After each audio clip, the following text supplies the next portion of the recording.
It's early July and it's really hot out there. Is the market melting up or is it melting down? Well, let's find out what's going on in real estate over this past month. So I am Justin Miller with the Chong Miller Group. At the Chong Miller Group, we help people buy and sell homes. We help people build wealth through real estate. And every month I bring you the market update for the Las Vegas Valley's real estate market. Okay, so before we dive into the actual numbers in real estate, like I usually do, let me give you just a little bit of macro background so you understand the context within which real estate transactions are or are not occurring. So first thing I want to point out is inflation. The battle against inflation that the Federal Reserve has been fighting since the beginning of 22. So for 4.5 years now, the Federal Reserve is finding that they're losing that battle. Numbers in June for inflation show inflation has gone up to about 4.3%. That's more than double the target of 2.0%. So there is a new chairman of the Federal Reserve. The prior chairman, Powell, is no longer chairman. The new chairman, Warsh, had come in with a lot of expectation who's going to be lowering the federal funds rate.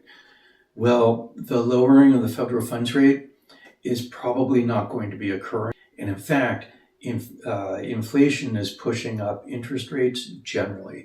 Now, there's been a little bit of potentially good news on inflation. We'll get to that in just a second. But inflation is running more than double the target that the Fed has. And that means that there's no real room to maneuver interest rates lower. So interest rates are high and they're going to continue to remain high. Well, how high are they?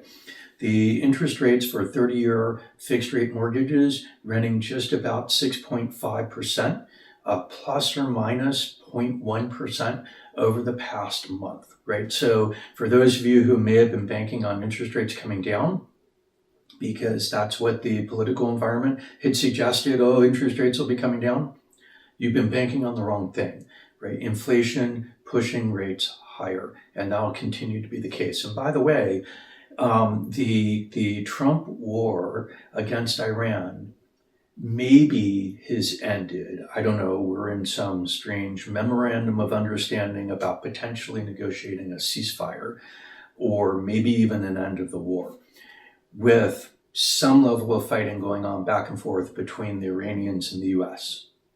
We'll see what actually happens with that, but the Strait of Hormuz, which 20% of the world's oil transits through that strait on a normal day, that's been at least partially, at least significantly reopened. But interestingly, oil traffic has picked up through the strait. Fertilizer component traffic has not. So all the inflationary impacts with regard to the growing of food, the producing of food, those inflationary impacts are not yet being resolved whatsoever by moving oil through the strait. And so we really don't have the compelling, oh, inflation is going to be coming down because the strait is open story that you're reading a lot in the press. It's just not the reality of what's actually going on right now. Yes, headline numbers on West Texas Intermediate and even Brent oil definitely have come down. There has to go through refining and et cetera, before it actually gets to gas stations. There's some pressure to push down prices by gas stations. And that's nice, that's helpful, but that's not actually having the big impact to lower inflation that we might like. All right, also macro environment. What's going on with employment or unemployment numbers? Well, last week, the Labor Department put out the unemployment numbers for June. The headline number, the 4.2% unemployment rate, continues to remain really quite low, but the number of people who are employed, the number of new jobs that are actually being created, the number of people being hired, that number came in considerably weaker than the estimate had been. And by the way, that's after 2 months of extremely strong job gains relative to estimate. except that the April and May numbers were revised down by about 100,000. So if you think about the numbers, they were reported in April and May as being about 350,000. Well, 100,000 of those just disappeared because they were revised out, right? And then the June numbers came in well below 100,000. So now if we look over the prior 3 months, we're looking at about 100,000 jobs, 110,000 jobs per month being gained. That's really not substantially different than what we had been seeing with the very weak job growth numbers in the first quarter of 2026. So it is interesting that the lower employment growth numbers do give the Fed a little bit of clearance in that maybe the economy is not moving toward overheating, but we still have headline inflation numbers, and those are just not going to be getting substantially better. And we're running, like I said, more than double what the Fed's target rate is for inflation. So we also maintain a significant level of uncertainty. We may or may not be out of Trump's war with Iran. We apparently have most of the federal government funded, well, all of it, I guess, for fiscal year 2026. But we've actually run into a problem now that it looks like the Department of Defense's authorization bill for fiscal year 27 is being held up and may not pass. And so we're looking into a nearby future, right? The federal government has to be funded by September 30th. Here we are, as I record this on July 7th, we're running into near-term problems with the fiscal year 2027 budget, right? And defense, in some manner, is the easiest of those to pass. So this looks like we're going to have more and more budget problems as we get into and through September, and then continuing for who knows how long after that, with potentially even another government shutdown looking at us 1 quarter from now. Okay, that's the macro environment. So what does that mean then, sort of in summary, for the real estate market before we get into the specific details? Well, I'll tell you total year-to-date sales. So that's across all submarkets for Las Vegas. Year-to-date, January 1st through June 30th. We're up. We're up slightly from 2024. We're up slightly from 2025. We are below 2023 levels. Interestingly, remember 2023 had been the weakest in a generation. 2024 had been slightly better than that, and 2025 then was weaker still than 2023. We'll look at more specific numbers, but just kind of the headline. So total sales, not single family or condo or townhomes, but total sales, we are up single-digit percent, low single-digit percent from 2025. Inventory continues to fall. So now we've seen inventory falling. This is the 14th. June was the 14th straight month where we've seen inventory falling, and that's across all submarkets. Okay, and new listings are also all falling. So those are kind of the headlines, right? So let's go ahead now and dive into the actual numbers. First number I always start with, price. So how did the pricing hold up in the real estate market in the month of June of 2026? Well, some interesting news. So single family resale residential, median sold price went up $500, didn't go up by much, but went up $500 to $480,000. Now remember, this is only resale. I segregate out all new construction property sales. So I'm not looking at those. I'm not looking at them for a variety of reasons as I go into and explain in multiple of my prior videos, so I'm not going to bother explaining it right now. They're just not there. They make the data dirty. They're a different population. So this is resale only, $480,000. Now the interesting thing with that number, we were 500 below it last month, and so I highlighted it last month that for practical purposes we were at 480 in May. But at 480, that's the highest we've ever had for median resale sold price in the Las Vegas Valley. We got that in May of 22, and we got that multiple years earlier. So we're back at that level, right? So that suggests pricing is holding up really, really well, even at the top end, historical top end of the market. Now, I don't think that we're range bound on that. I think prices can go higher. I don't think there's anything magical about the $480,000 number. It's just interesting that that's where we are, right? And when I say that, I don't think there's a magical activity there.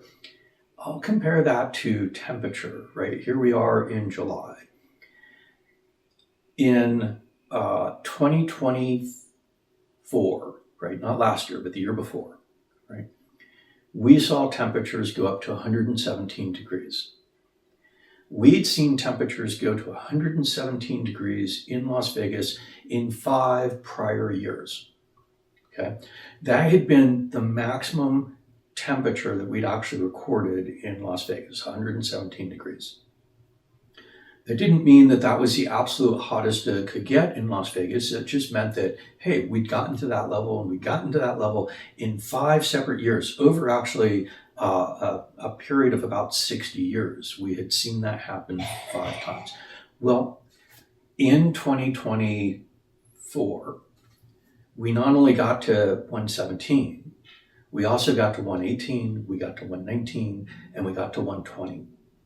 So in 2024, we broke the prior record on several days. The prior record that had held for 60 years in Las Vegas is the hottest ever. And we ended up 3 degrees hotter than that, right? And so that now stands as the hottest temperature ever recorded in Las Vegas, is 120 degrees. And I point that out to you just so you can see that even when it looks like we have an absolute maximum, the absolute maximum is just a fictitious number residual issue, and that can be broken. So there's nothing magical about $480,000. That just happens to be the maximum that we've now hit on actually 4 separate occasions over the whole length of time that Las Vegas has had residential real estate for sale. Okay, the last significant time was May of 22. It's happened one time more recently, and now it happened in June of 2026. All right, so we're up $500 or 0.1% from the prior month. We're, however, flat year to date, right? Because last year in June of 2025, that number had been $479,900, right? So again, statistically, basically $480,000. Okay, so we're flat year to date. Prices have been holding up over the past year, and they've been holding up at the top price the market's ever actually achieved. So that should give you confidence about the real estate market, right? Despite other issues that we will definitely be looking at in terms of sales and in terms of inventory, right? But I want you to really think about this, because it means that there is no conceptually valid way to think about real estate in Las Vegas as collapsing. It's not, right? There's clearly demand. The demand exists at a particular price point. That's a significant price point. It's at or near the top that we've ever seen in Las Vegas price point. It's just that there are other things going on in the market, as I just highlighted, the macro environment, that are impacting all of the other statistics that we look at. Okay, before I leave pricing, let's talk about condos and let's talk about townhome pricing as well. Condos, $221,000 median sold price in June of 2026.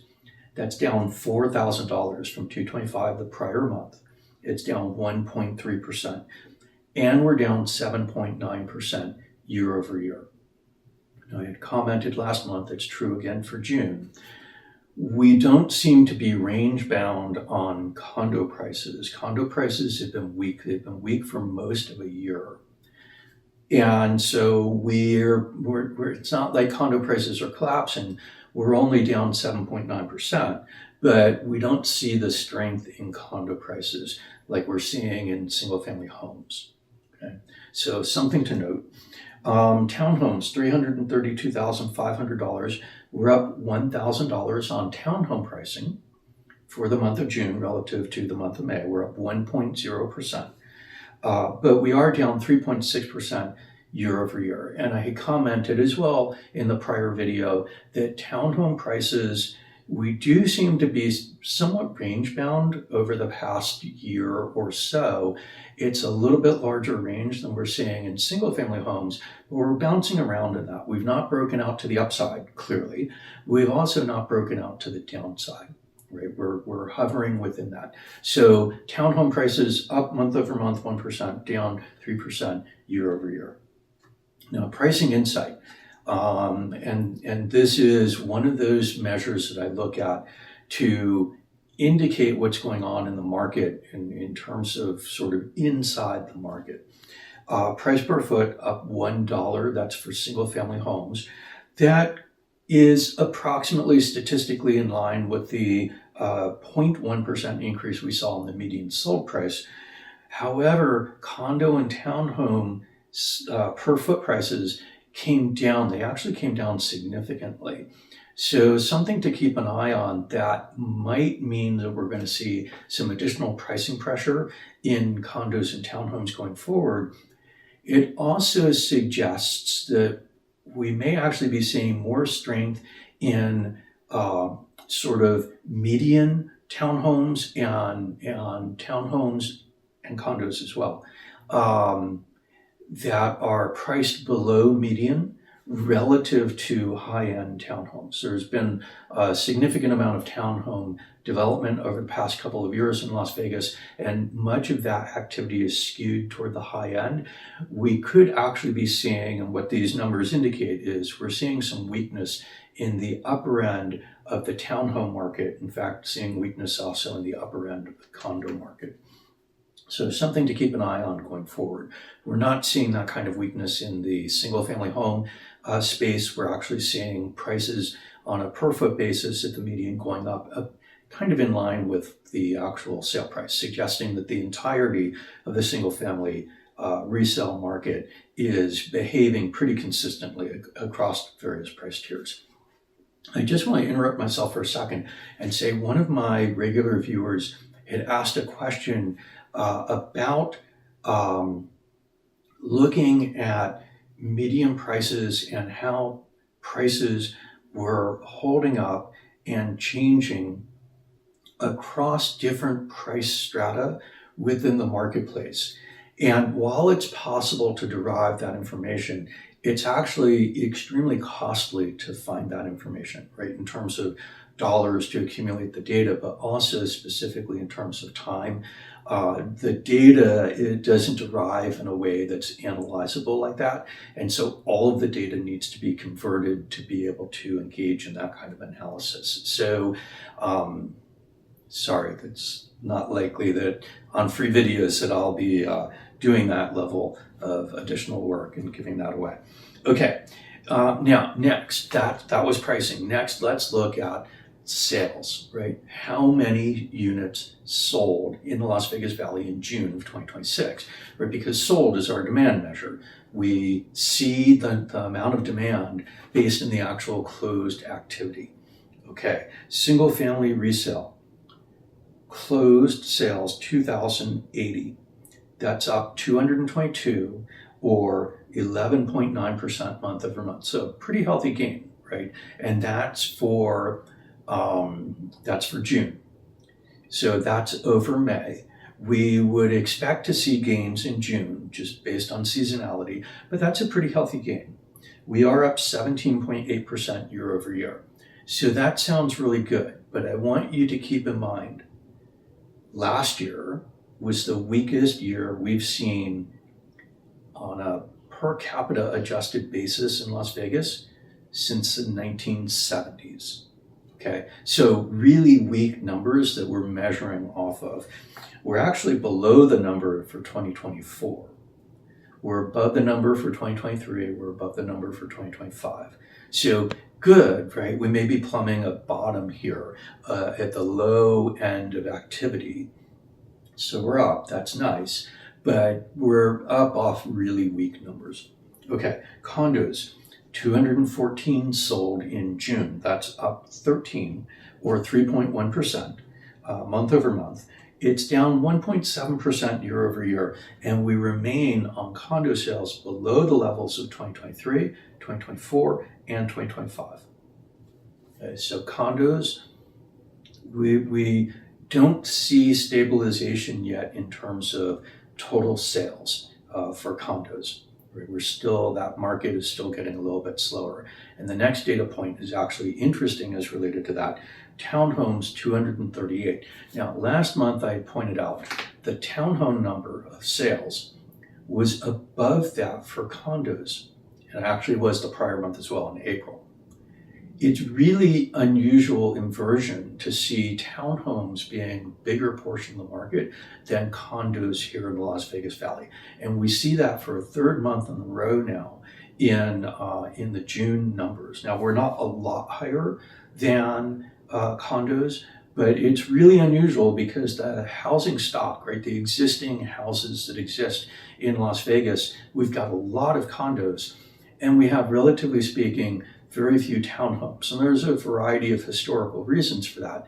It doesn't mean there's anything wrong with townhomes, but it is interesting to see that the condo market has been relatively so weak that the townhome market is actually exceeding, and now 3 months in a row, that we're actually exceeding in number of sales, effectively the size of the transactional market for townhomes exceeding the size of the transactional market for condos. Now, 238 townhomes, that's down 3 from May. It's down 1.2%, but it is up 12.3% year over year, right? So condos showing that weakness and coming down year over year and going to a level below that of townhomes, where townhomes year over year, we're seeing strength and we're seeing gains in the number of transactions in the townhome market, such that we've now, for 3 months in a row, actually even been exceeding the level of condo sales. Now, we do, however, in townhomes, remain below the 2023 level. We're above the 2024 and 2025 levels. So 2 insights.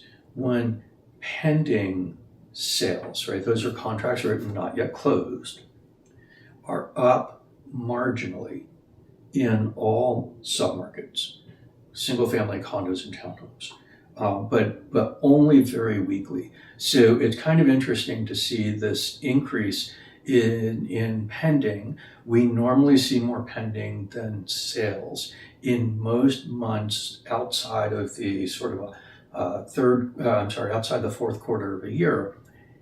We are slightly higher on pending than on sales, but it's only very weak growth. The other insight that I want to point out with regard to closings is, while I've made the comment with regard to each of the individual submarkets, if we took the year-to-date sales, right, so all sales in the Las Vegas Valley from January 1st through June 30th of 2026, and we compared them to the comparable 6-month window for 23, 24, and 25, we are weaker, right, total sales, weaker than that in 2023, weaker than that in 2024.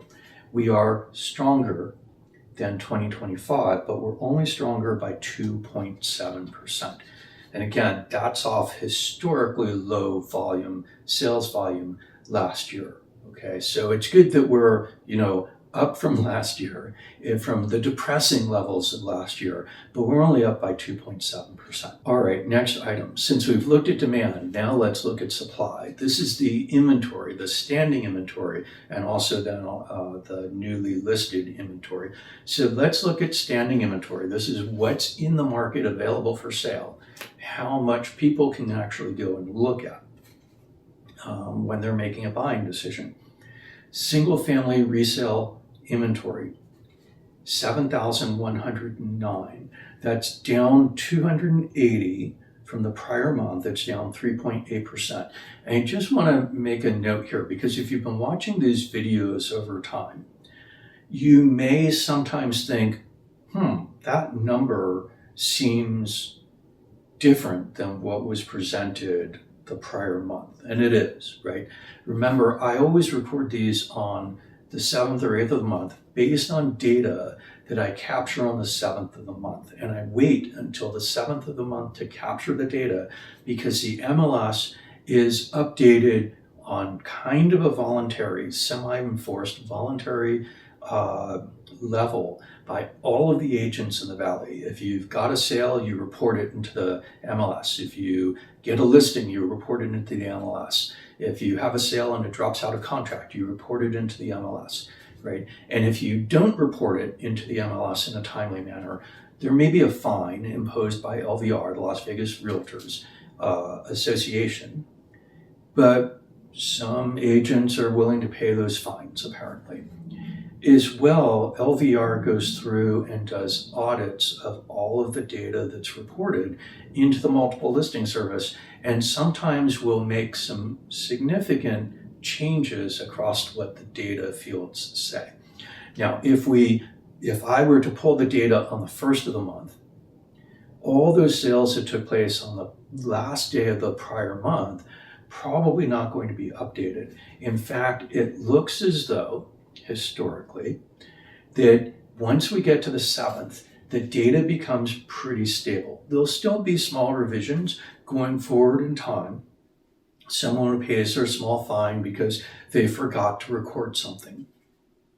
Sometimes the revisions can be fairly large, but yes, we did have some significant revisions that took place basically at the very beginning of June. And so these numbers that are being reported, especially around inventory, look a little bit different than the numbers that were being reported in June, right? Beyond the change in month.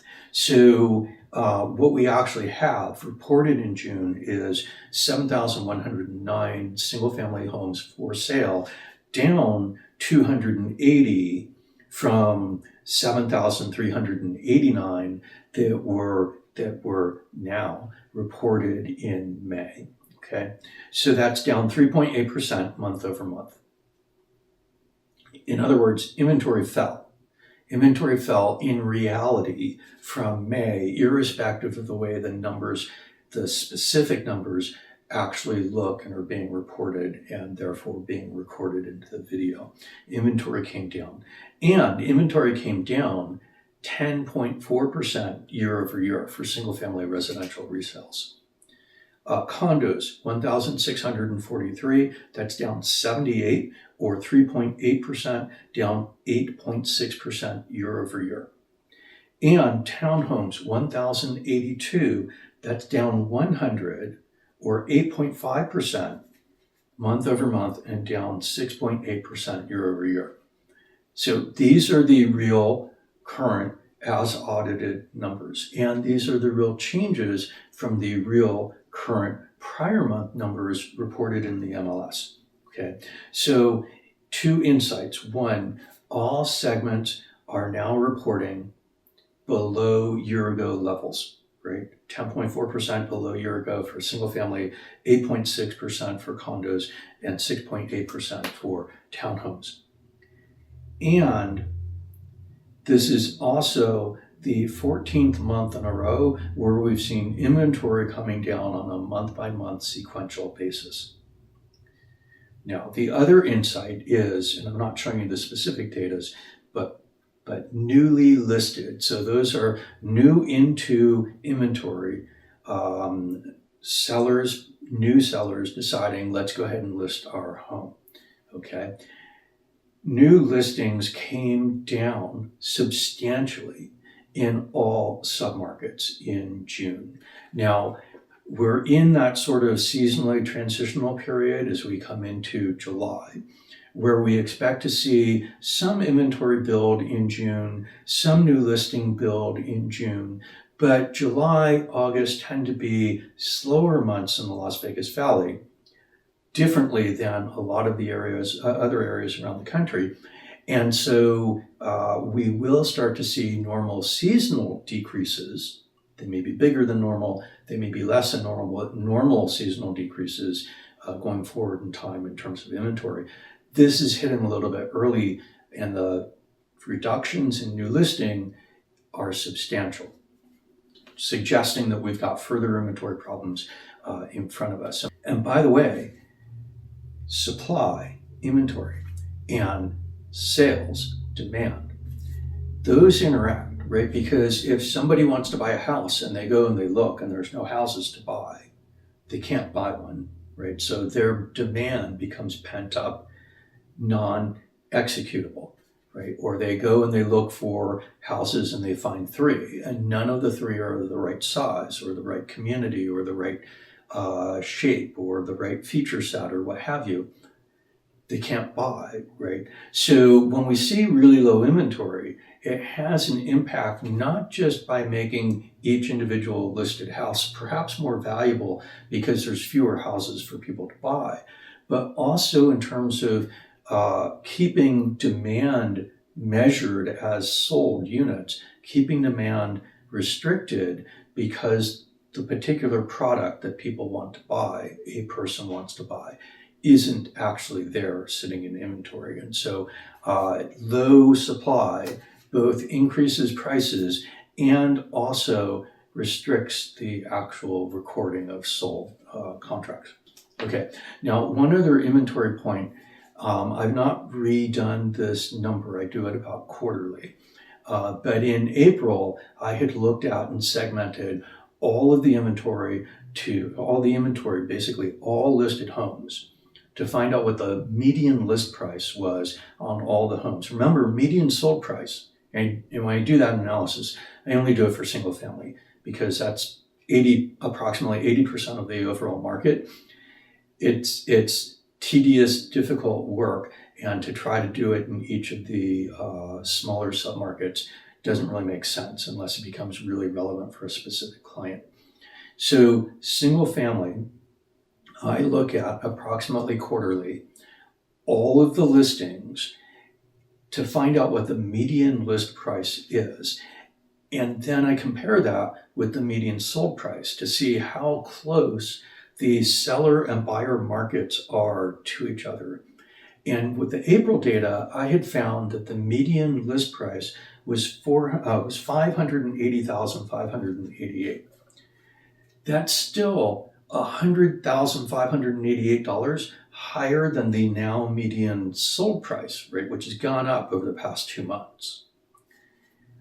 So if we think about the listings, and the reason I only do this quarterly is because most pricing changes in the median of listing are going to be induced by new inventory coming in. And we've seen new listings coming into the market at a really, really slow pace. And so that means that the pricing in the median list price is not going to change a whole lot. And by the way, if you doubt what I'm saying, think about it this way.